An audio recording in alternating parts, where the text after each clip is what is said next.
yang terjadi di elit politik nasional itu tidak seperti, sama sekali tidak seperti yang Anda baca di koran atau Anda dengarkan di televisi, gitu ya. Satu. Nomor dua, apakah presiden berkuasa? Tidak. Apakah Megawati berkuasa? Tidak. Apakah anak-anaknya Megawati berkuasa? Akan semakin tidak. Ya. Terus siapakah yang berkuasa? Gitu. Yang berkuasa tidak pernah muncul di media massa. Jadi mereka membutuhkan ketidakpastian dari pelaku-pelaku di panggung ini, diadu domba sedemikian rupa. Nah, siapakah yang madu domba? Yang madu domba ini sudah juga sedang bertarung di antara mereka. Jadi nanti ada skala global internasionalnya, terus nanti ada tajalinya yang agak regional nasional, gitu ya. Nah, mereka ini pokoknya kalau ndak Yahudi Timur ya Cina Barat, yang gitu. Kira seperti itu. Nanti timelinenya adalah 5 tahun kemudian 10 tahun ini kita mengalami pertaruhan Indonesia akan dimik-dimik kembali bangkit menggeliat atau akan hancur sama sekali dan menjadi bangsa jongos total tahun 2024. Nah, siapakah mereka ini? Pasti adalah konstelasi para pemilik modal, baik di tingkat internasional maupun regional dan nasional. Nah, itu lapisan-lapisan ini juga bertarung satu sama lain, tapi yang pasti ada rasnya mereka. Yang paling bermain adalah orang-orang yang sudah datang ke Nusantara sejak abad ke-13, tetapi sampai hari ini mereka berposisi masih tamu secara kultural di Indonesia. Lagi engko jajal diskusi ning warung-warung, kok isih dayoh ya maksudnya piye gitu ya. Ya. Jadi ada orang yang sudah kerja dan kaya raya di sini, tapi dalam hatinya masyarakat Indonesia mereka masih tamu, jadi belum pantas jadi gubernur sebenarnya. Loh kok guyu gitu? Misalnya, padahal dialah yang nanti akan diangkat untuk sampai ke puncak oleh konspirasi itu. Karena nanti yang diciptakan adalah sistem-sistem yang menguntungkan roti dan keranjang-keranjang mereka bekerja sama dengan konstelasi internasional.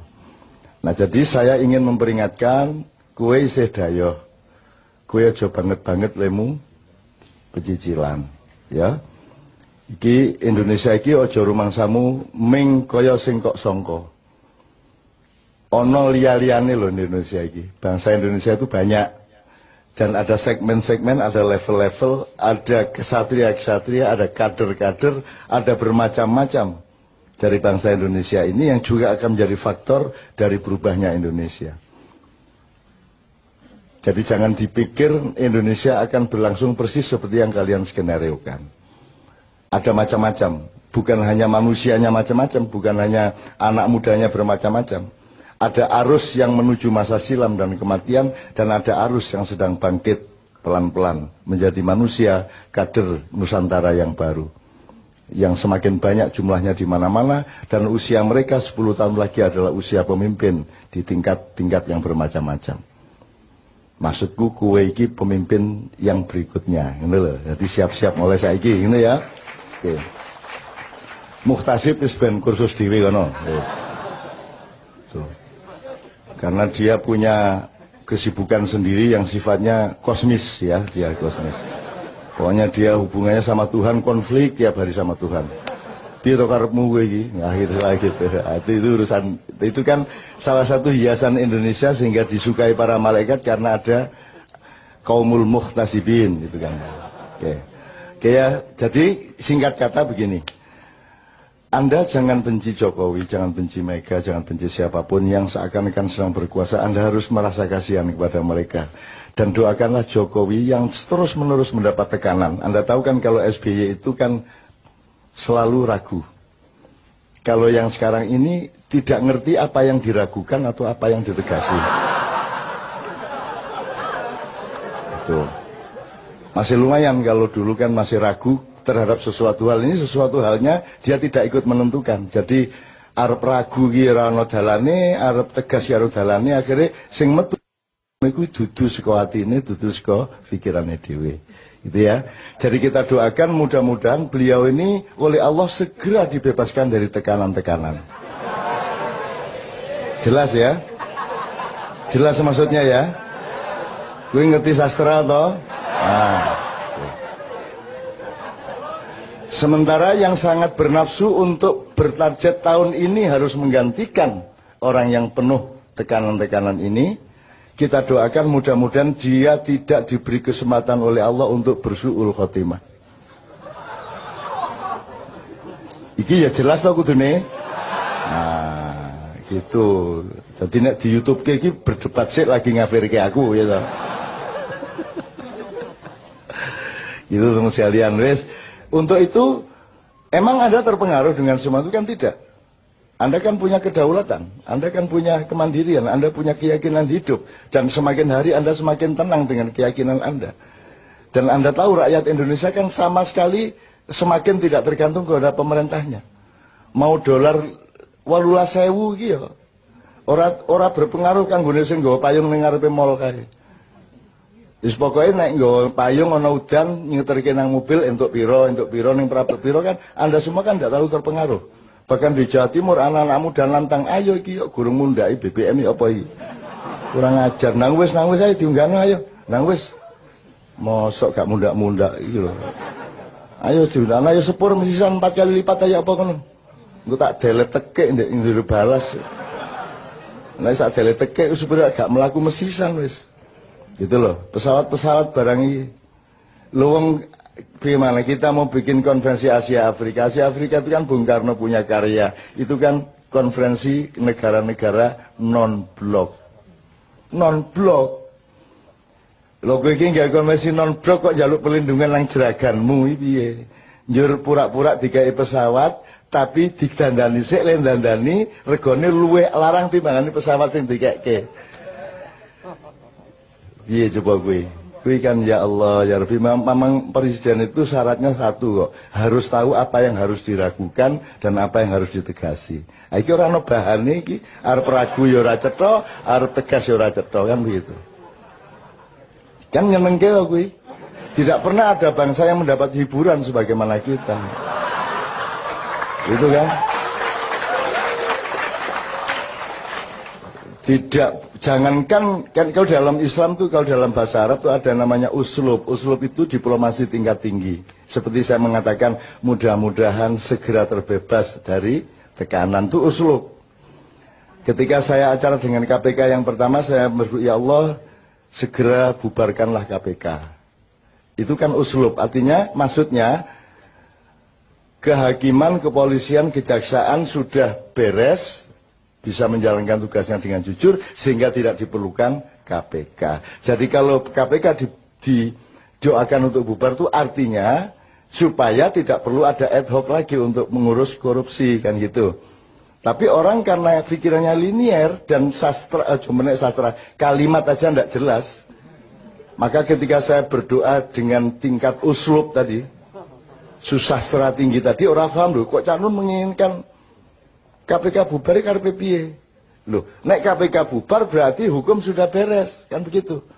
Karena hukum belum beres, pelaku-pelakunya belum beres, diperlukan perangkat pembantu pemain bon-bonan yang namanya KPK. Kan begitu kan? Nah, kalau sudah kesebelasannya beres tidak perlu ngebon lagi. Nah, Indonesia ini lebih lucu lagi. Pemain bon-bonnya dimasukkan lapangan, yang pemain yang diganti tidak dikeluarkan dari lapangan. Bener nggak? Loh mestinya kalau diganti yang diganti keluar ini nggak tetap di dalam. Akhirnya gelut dewe sadu-saduan dewe. Kan gitu. Antara pemain pengganti sama pemain yang diganti. Kan begitu. Sampai hari ini toh sadu-saduan nggak karu-karuan. Kan ini nyenengke negara ini nyenengke. Saya luar biasa bahagia sebagai bangsa. Luar biasa bahagia. Ini tenang nih John. Ini malaikat yang nggak pernah ketawa jan nahan banget. Jan kudu guyu tenan kemenungsan gitu. Bahkan tidak ada tugas malaikat untuk tertawa, tidak ada. Malaikat itu semua serius. Tapi khusus untuk Indonesia ini akhirnya rundingan wis ora apa-apa yang guyu wae ya. Ngono ku ya saking lucune kok piye. Edan tenan ambo tenan. Lho wong piye to wong panglima tertinggi TNI kok mendapat gelar anggota kehormatan. Lu panglima kok anggota kehormatan. Piye logikane iki? Gitu lho, piye to iki? Aku kok dikai anggota kehormatan Mak Iya. Ya piye to iki? Lho aku ini. Jadi, malaikat ora entuk guyu piye? Akhirnya disentak karo Gus. Rentok guyu malaikat. Lucu tenan ini. Lebih itu coba itu. Maka Anda harus tahu itu bukan penjilatan, itu sedang mempermainkan. Ada skenario untuk menggunakan. Gitu loh, dan seterusnya lagi. Nek dikai contoh kayak banget lah. Dengan bahasa yang seperti itu, maka Anda sebagai orang maknya ternyata uslubnya sudah tinggi. Langsung mengerti. Luar biasa Anda. Di bawahnya baru ada yang namanya balaghah. Itu ilmu komunikasi biasa. Nah ini balaghah aja belum nyampe. Jadi nggak ngerti bagaimana ngomong sama Amerika. Bagaimana ngomong kepada Singapura. Nggak punya uslub. Kan tidak perlu menentang untuk menentang. Gitu loh. Kan saya sering sudah kasih contoh yang kecil-kecil toh. Gue nak diajak kerengan iki moro bisi ono. Gue nek kerengan karo aku mesti kalah. Wis mending wis mlayu saiki mlayu. Akhirnya mesti budina melayu kae padahal nek kerengan tangan ya kene kalah jane. Itu namanya uslub.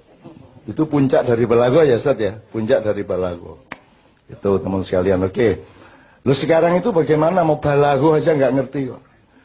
Mosok sambat saya mau dijatuhkan loh sama Jika. Loh, kok ngomong ngono lho mbok sing rada bahasa sing rada samar sithik apa piye ngono lho. Sing lelu tapi jenenge lugu kan ya ora mlebu neraka wong lugu. Lugu ora ngerti ya.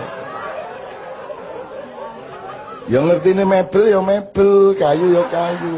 Wis piye dituntut balaghah ya ora iso. Jadi piye meneh, jadi tolong Anda jangan benci ya. Anda harus kasihan dan berempati dan berdoa setiap hari mudah-mudahan beliau segera dibebaskan dari tekanan-tekanan. Amin ya rabbal alamin. Supaya hidupnya tentram, keluarganya tentram, istrinya tidak cemas dan anaknya juga selamat dari mara bahaya. Gitu ya. Ono elek ya ngomong, apik to ya. Apik to gitu loh. Uslub gua. Wah sesuk mesti do Twittere uslub.